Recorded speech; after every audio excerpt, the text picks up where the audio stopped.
What's up, guys? Welcome back to the channel and happy Halloween. At least it's Halloween for me. I don't know about you. It's probably a few days past, but you get the point.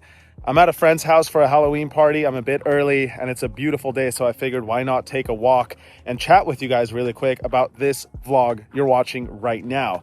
Now we're going to cover a session that I played at Hustler once again. It was a big game, 100, 200, the 400 was often on, so a lot of financial swings involved. And there were also a lot of ridiculous hands, as is usually the case at Hustler Casino Live. Before we jump into the hands, a couple of quick announcements. Number one, I will be in Dallas this week playing at Palace Poker. It's a new spot in Dallas and they have a live stream. So I've been invited out to play. Stakes are 5,100. That'll be a really fun video. And it's the next one. So if you haven't yet, make sure to subscribe and stay tuned for that. We're also approaching 200,000 subscribers. So there's the added benefit that you can help the channel reach that goal. Also, I will be hosting another meetup game on Clubs Poker. This might be the last one for a little while because I have a slightly busier calendar coming up the next few months, but it should still be a good time like all the other ones have been. I've really been enjoying these 1-2 meetup games. Despite not usually winning at them, I'm streaming it on my YouTube channel and I'm interacting with the chat. It's always a good time. So if you guys want to join, make sure to hit the link down below, scan the QR. It's all the same. I want every single person who's watching this video to come hang out at the meetup game. Multiple tables. I usually jump around and also donate, to be honest. With that out of the way, let's go over some poker and I'll check in with you guys right after.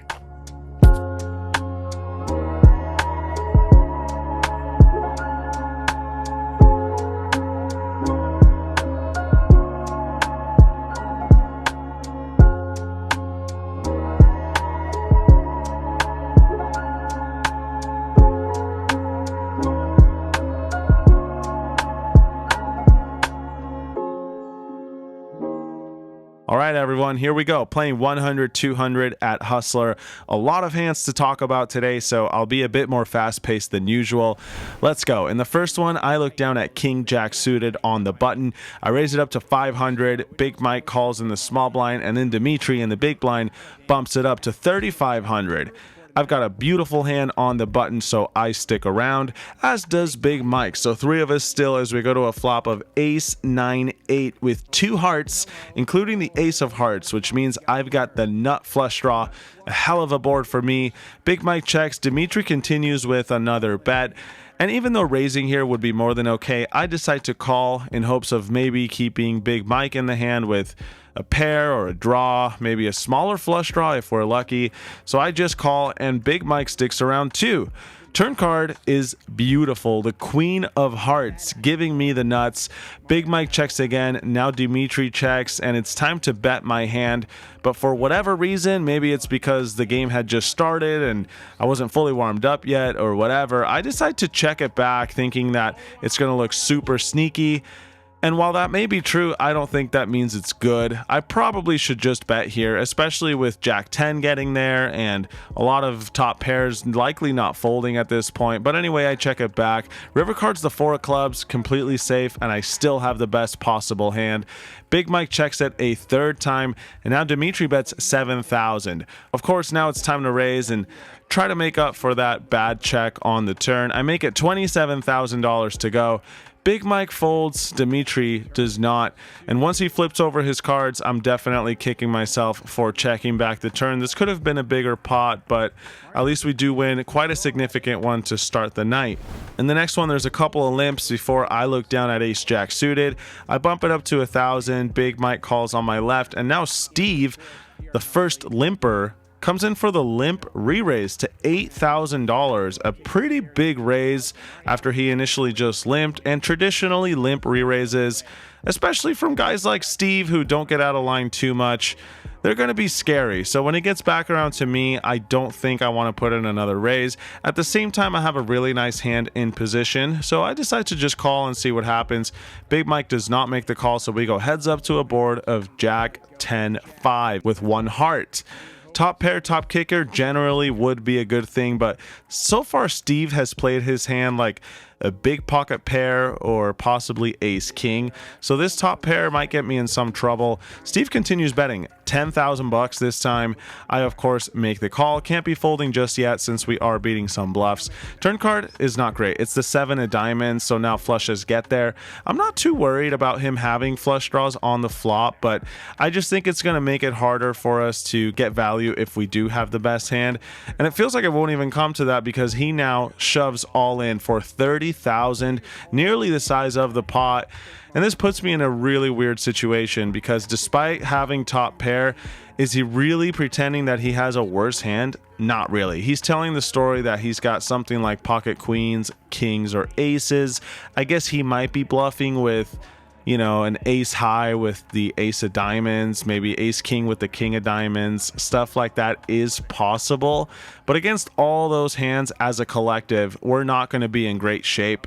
So I decide to make a reluctant fold, at which point Steve happily flips over the ace-8 offsuit with the ace of diamonds, which I really didn't expect from him. Really nice play on his behalf, and he gets to steal this pot from me.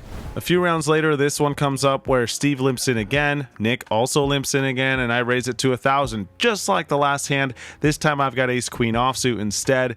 Gets to Jellyfish now in the big blind, who calls my $1,000 raise, and Steve just calls this time. So we go 3 ways to a flop of ace, king, 6, rainbow. They both check to me, and I've got top pair with what should be the best kicker, so why not? 1,600 as a continuation bet.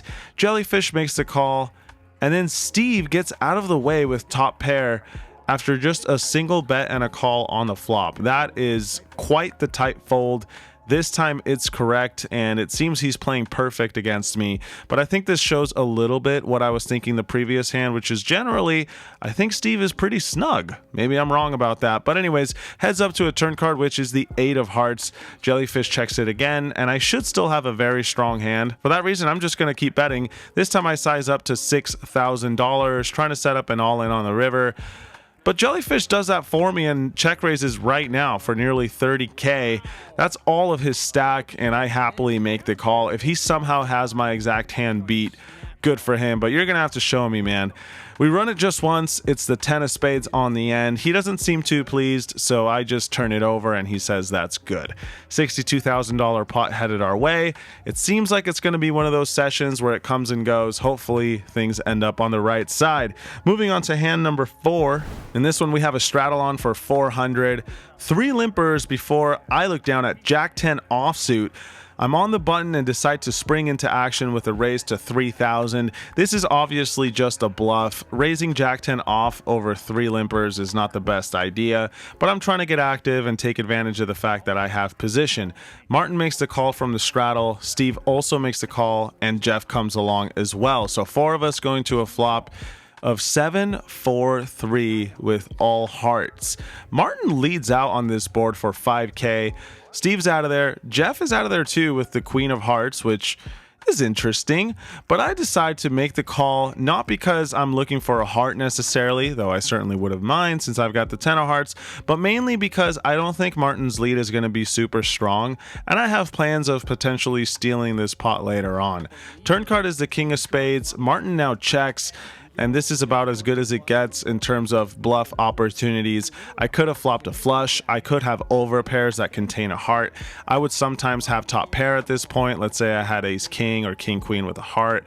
So all those reasons lead me to betting at this point. I decide to go for around half pot, $12,000. Martin's not done with it just yet. He makes the call, so we're probably looking for some help now, and it does not come. It's the 8 of hearts. Martin checks it again, and well, I've got jack high. I've got 1 heart. It's time to bluff. That's the only way to win this pot now, but I don't hate it at all because I still think I would play flushes and maybe over pairs this way, and it's nice to balance that out with a hand like this. I also don't have a single pair, which is nice because we would want him to have hands like 7-6 suited or maybe something like ace 7, whatever, and I'm completely fine with him having to make a decision having those types of hands. So I think for a little bit, how much would I bet with something strong, and I think around 2/3 is the answer, and that's what I do with a bluff. I throw in $32,000, and Martin folds almost immediately with his pair of sevens. We get this one through and collect the pot in the process. In this next one, we once again flop a flush draw, but it's a much different story. There's a raise from airball to 1,000. I make it 3,000 with 10-9 suited. Good candidate to 3-bet sometimes. I think Steve cold calls from the big blind, and then Nick comes along as well. Guys, check out this flop, 8-7-4 with 2 hearts. I have an open-ended straight draw and a flush draw. Steve has the nut flush draw. Nick airball has bottom set. This is a TV type of hand. Steve now just leads out for $11,000. An overbet here. And it puts Nick airball in a weird spot with bottom set. He thinks about it for a while, and I think a call is probably the most standard play, but he decides to raise. He makes it $25,000 to go. Back to me now, and look, I'm not folding this hand no matter what. So instead of calling in position, I decide to apply max pressure, maybe get one of these guys to fold top pair or something along those lines. That would certainly be a great result. But that does not happen. Instead, Steve calls with his nut flush draw, and Nick airball also calls. Just like that, we have a pot worth over $250,000. And honestly, once Steve bets this flop and then calls an all in with another player left to act behind him, I had a really bad feeling that maybe he had a flush draw. And that's exactly what he flips over. Not good for us, of course. We don't want to be up against bigger hearts. And we have pretty bad chances to get any money back at this point. But we run it just once, and despite not really getting there, we do make a 9 on the end, which is good enough to beat Steve. We had a little bit of a side pot since Nick airball had the smallest stack, which means I only lose like 40 or 50K in this hand. Now, of course, that's still a bunch and definitely a dent into my night. But it's better than having lost against both players, so I'll definitely take the rebate. In the following hand, we are a little out of line, let's be honest. I've got 8 deuce suited, but at least the stand-up game is on, so it can't be that bad, right? No, it's still pretty bad. But anyway, I make it $1,000 to go. Jellyfish 3-bets the small blind. He makes it 4K. Steve folds, and I decide to come along. Now, of course, this is a terrible hand to do it with, and really just a bad play, but the reason I'm doing this is because I have position against Jellyfish, and he's someone I like to give action to whenever I have the chance. A suited hand in position is about all the excuse I need to do just that, so I make the call, and we go to a board which is pretty much the best of the best for this exact holding. It's Queen 8-3 with 2 diamonds, so we have middle pair and the flush draw to go along with it, beating all sorts of ace highs, and even if he's got an over pair or top pair or whatever, we're not in terrible shape. Jellyfish now checks, and I decide to put in a bet. This is more of a protection bet than anything. I think he might be checking a lot of ace kings, ace jacks, whatever, and I'm happy to get protection against those hands since my pair of eights is really not that strong. I put in a small bet, Jellyfish calls, and we see another queen on the turn. This time when he checks, I decide to check it back and see what happens on the river, which comes the 10 of clubs. Not ideal. This isn't exactly what I had in mind when I saw that flop. 2 queens out there are, I guess, fine, but the 10 isn't my favorite, and he could certainly have hands like pocket jacks or maybe even aces and kings that plays it a little cagey. Pot's 15K, and now Jellyfish puts in 5,500.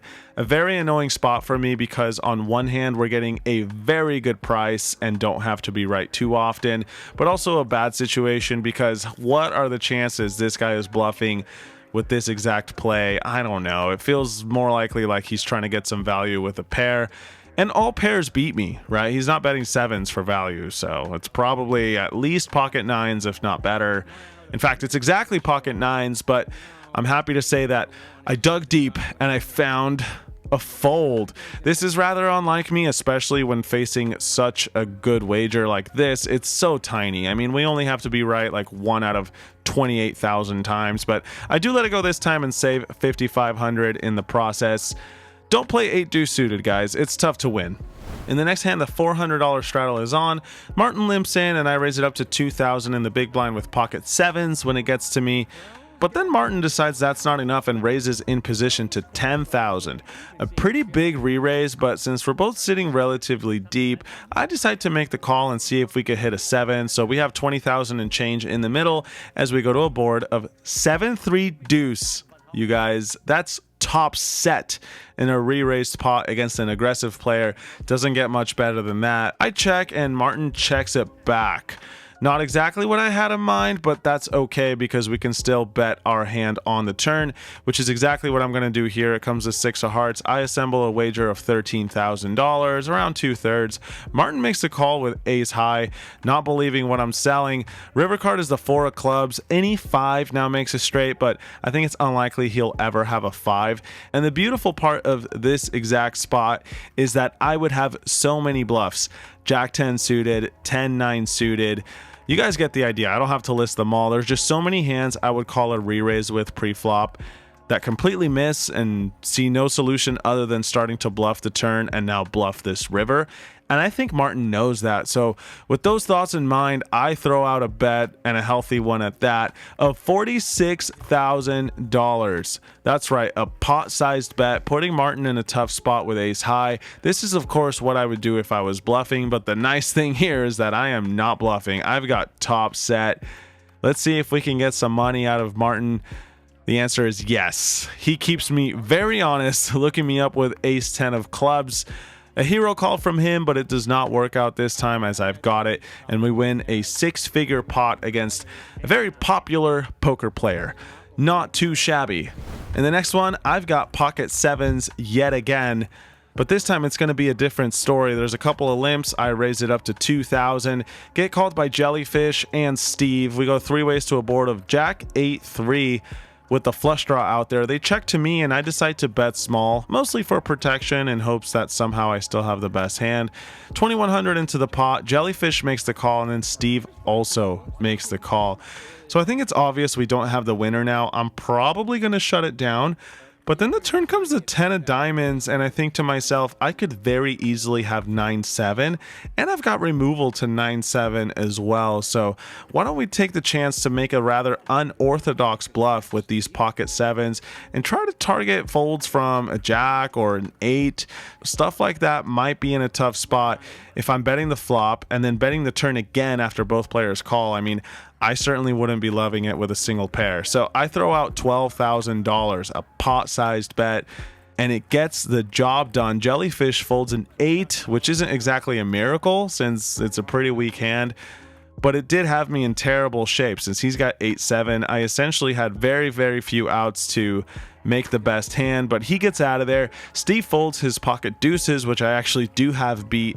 And just by sheer force, we win this pot. It wasn't the biggest hand of the night, but it's always good to collect chips in these kinds of moments. Next, I've got 8-4 suited, which is better than 8 deuce suited, but not much better. For some reason, though, I'm raising it again. I make it 1,000 to go. Steve calls in the big blind, and now Jeff puts in the re-raise to $6,000 from the straddle. As you guys can tell by the chip counts, he's got 175,000 or so. I cover him, so with that many chips left in play and me having position again, I make the call knowing damn well that I'm probably behind and likely very behind, but if somehow we can flop trips or a flush or maybe even a straight, something like that, we might be able to win a big pot against an overpair. That's exactly what he's got, pocket queens, and I bet he doesn't like this board. It comes ace 5 deuce with a heart. I still don't have much aside from a gut shot now, but with the backdoor flush draw, I decide to float his small bet. He makes it $4,000. I stick around. Turn card is the 6 of spades. Now I still don't have much. I guess now I have a double gutter, right? Any 3 or 7 would give me a straight. And also the flush gets there, which if he doesn't have, might give me the chance to bluff at it. He checks it now, and that's all the green light I need to take a stab. I throw in $8,000. And with queens, no spade, this is just a disgusting spot for him. I really don't blame his fold whatsoever. I mean, what are you supposed to do? Just call the turn and then call a bet on the river as well, having no idea whether or not you're beat. It's just really, really tough to play single pairs out of position when you're deep in poker. And that's something I've learned the hard way here at Hustler Casino Live. So it's nice to be on the other side of that this hand. Now, as you guys can tell, I've been playing a lot of hands, many of them not very good. And those are the moments where it's nice to pick up an actual one like I do here. Ace King. That is a very real hand. I make it 1,000. Big Mike on my left makes it 3,000 to go. Steve cold calls the 3K. Jeff also cold calls the 3K, and now it's back to me. Of course, I'm going to be putting in another raise of my own, and not only is this nice because I actually have a premium holding, but it's going to look, at least I think, it's going to look to Mike as if I'm putting in some sort of squeeze since, you know, there's two cold callers behind him. So I really don't blame him for keeping me honest here with ace queen. I mean, I know ace queen suited is still a very, very nice hand, but I think the standard play from his part here would be to just call in position and see what happens. Instead, he bumps it up again. He makes it 40k to go. At this point, he's only got like another 40 behind, so the hand is pretty much over with. I just go all in. Big Mike thinks for about a second and then makes the call, which kind of has me wondering, like, are we in trouble here? But it turns out we're way ahead. I flip it over and he shows ace queen. We choose to run it twice in this nearly $200,000 pot. I'm more than okay with that. I usually let my opponent decide. I tend to prefer once. It's just better for the game. It's faster and it's frankly good for the vlog as well. But 2 times is also whatever, you know, I don't have too strong of a preference. The first board comes king high, and on top of that, there's 2 spades on that one, which is always nice, you know, burning some of his outs for the second board. It comes 7-6-3, not a spade in sight. Turn card is a beautiful king. And that seals the deal. Just like that, we hold with ace king versus ace queen on both boards and collect the biggest win of the night so far. A few rounds later, this hand goes down, which is a pretty funny one. We're playing the Nick game, and I am the last player along with Jellyfish who needs to win a hand. And it comes down to this one. I look down at 5-3 offsuit. I raise it up to 1200. Only Jellyfish makes the call, and we have a classic battle between the last 2 Nick game or stand-up game players left remaining. It comes ace 9-5 rainbow. Bottom pair on an ace high flop looks pretty good to me since I'm the pre-flop raiser. So when he checks, I continue betting 1800, at which point Jellyfish assembles a check raise. I have no idea what this means. I feel like if he had an ace or something like that, he would just call. So I decide to stick around, even though it's a pretty big raise. He kicks it up to $6,800. That's an additional 5K I have to put into the middle. Is he just trying to pick on me because he thinks I'm light? Maybe, maybe not. As you guys can see, that's exactly what he's doing. He's got queen deuce offsuit, but I don't know the cards in real time. So let's see what happens. The turn card is the 8 of spades. Not my favorite because if he was bluffing with some sort of straight draw, he might have gotten there, right? If he's got something like 7-6, and of course he might make a pair if he's got something like 8-6 suited or 8-7, whatever. All those hands beat me now too. It seems, however, that Jellyfish has no problem with this card because now he assembles a bet of $12,000. That's a pretty big bet, and I'm rather uncomfortable now with my bottom pair, but I'm not done with it just yet. Still not buying what he's selling. I know he's capable of bluffing. My slight concern is that maybe he's bluffing with a hand that actually beats me, right? Like, what if he's turning King 5 into a bluff or whatever, right? But anyway, I call once again thinking, hey, he might give up on the river if he's got some sort of high card or, you know, whatever. So I put in the money. The pot's 40K, and it comes to 4 of clubs. Jellyfish is not done with it. This time he puts in a bet of 21,000, right around half pot, and this is a brutal situation for me now. I have to call 21,000 in order to win 61,000 and avoid paying the bounty game, which is going to be 5K or something along those lines if I lose this hand. Miserable spot, having just a 5. It's so tough because what if I call and he's actually got something like ace 9 or ace 5? What if he's actually just got a single ace and decides to play it this way? I certainly think that's possible because he knows that I'm really, really wide as the last remaining player to need a button alongside him. So yeah, this is not a fun spot. I think about it for quite a while. We're getting a really good price, but at the same time, what do we even beat? He would have to have exactly some random 2 cards and go the distance with them like he's doing here. Would Jellyfish really risk all this money just to avoid paying 5K? Maybe, maybe not. I don't know. But then it goes back to, hey, if he's bluffing, what if he's got me beat, right? What if I call and he's like, good call, and shows me an 8? I mean, that would just be absolutely heartbreaking. So I go back and forth and eventually fold. Again, taking the slightly more conservative route. At least for me, this is a conservative fold. Not something I do too often, and this is exactly why. It just hurts so bad when they show you queen deuce off. But you have to give credit to Jellyfish. He played it very fearless, and it pays off for him in the end. He collects the pot, gets a bunch of money off of me, and then he gets the extra 1,000 from me and avoids paying the 5K. I mean, this is just a beautiful scenario for him, and he definitely earned it. So nice hand, Jellyfish. In the next one, there is a double or triple straddle on at this point. I'm not sure, but we're playing 1, 2, 4, 8, 16.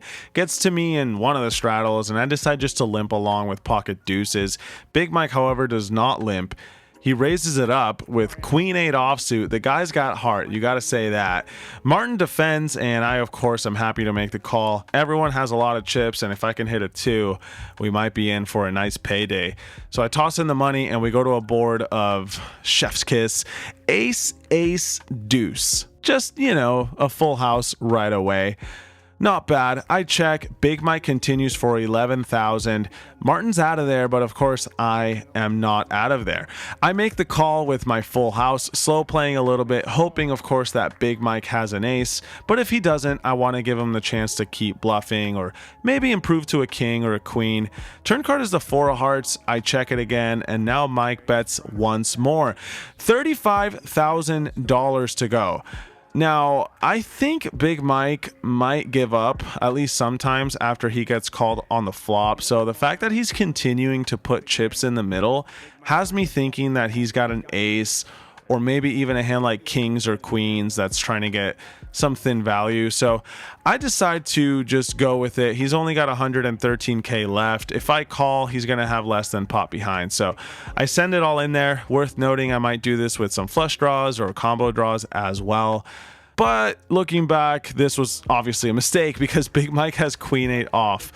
I will say, if I had called again, I think he would just give up on the river. So not sure if we really missed much value. I think it's okay to, at this point, just shut down his bluffs because I don't want to risk him checking back trip aces on the river if he's got something like ace 10 or whatever.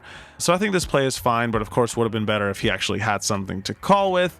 Either way, we collect a bunch of money and move to the last hand of the night, in which I've got 8-7 suited. In this hand, there's a limp from Jeff the Cash for 400. Nick raises it to 2,000 in the cutoff.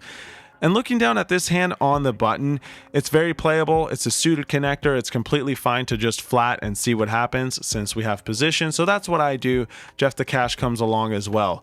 3 of us going to a flop of 6-5-3. We have an open-ender to the nuts.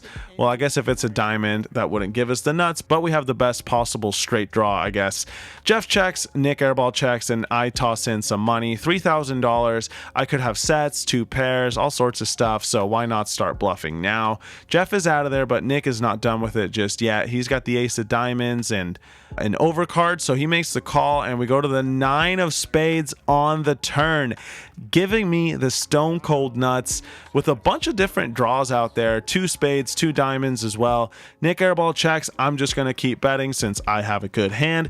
Don't have to overthink this one. $9,000, at which point Nick gives me some very good news by check raising right into the best possible hand. He makes it $22,000 to go. Back around to me now, and I'm taking a look at his stack size. He's going to have 40K if I make the call. I guess you could theoretically just jam all in at this point. The nice thing there is that we might be able to commit him if he's got some sort of flush draw or combo draw, whatever. But knowing that Nick Airball is a pretty aggressive player, especially on these kinds of boards, I decide to just call and give him the chance to hang himself on the river. As you guys can see, he's got almost no chance, just 4%, and that 4% is to chop, by the way, not to win. And guess what? He hits it. It's the 7 of diamonds on the river. A nasty card for me. Nick Airball now shoves all in for 40K. And considering that it's only like 2/3 of the pot size, I call right away. If you've got me beat, you got to show me, man. But he says straight, and I'm like, no way. And then I turn over my hand, expecting maybe to see the same hand. But nope, it's just the good old ace-8 with the ace of diamonds. I like his spirit. He's got the ace of diamonds and decided to go for it. But I would be lying if I said it wasn't a bit frustrating to finally lay the trap and end up having to split this one. whatever. He had the best hand pre-flop, so I guess it's only fair, right?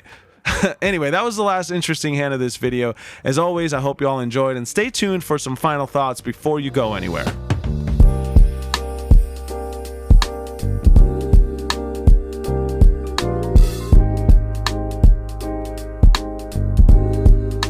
So, as you just saw, that was a good night of poker.